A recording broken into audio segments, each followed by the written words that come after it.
Hyderabad Gulzar house అగ్ని ప్రమాదం మృతులకు 5 లక్షల ఎక్స్గ్రేషియా ప్రకటించిన రాష్ట్ర ప్రభుత్వం ఘటనపై రాష్ట్రపతి, ప్రధాని, సీఎం దిగ్భ్రాంతి, ప్రమాదంపై సమగ్ర విచారణ జరిపిస్తామన్న డిప్యూటీ సీఎం భట్టి విక్రమార్క. రేపు నాగర్ కర్నూలు జిల్లాలో ఇందిరా సౌరగిరి జల వికాసం పథకాన్ని ప్రారంభించనున్న సీఎం ఒక్కో యూనిట్కు 6 లక్షల చొప్పున 100% సబ్సిడీతో లబ్ధిదారులకు సోలార్ పంపు సెట్ల పంపిణీ. వన్ నేషన్ వన్ ఎలక్షన్పై ప్రజా ఉద్యమంలా ప్రచారం సాగాలన్న కిషన్ రెడ్డి, ఏకకాలంలో ఎన్నికలతో దేశంలో వేగవంతమైన అభివృద్ధి సులువవుతుందన్న శివరాజ్ సింగ్ చౌహాన్.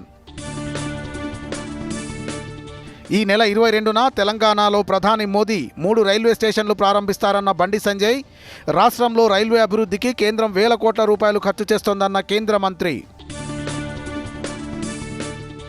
ఐపీఎల్లో మళ్లీ పోరాడి ఓడిన రాజస్థాన్, ప్లే ఆఫ్స్కు చేరువైన పంజాబ్ కింగ్స్. రానున్న 2 రోజులు రాష్ట్రంలో మోస్తరు నుంచి భారీ వర్షాలు కురవచ్చన్న వాతావరణ శాఖ.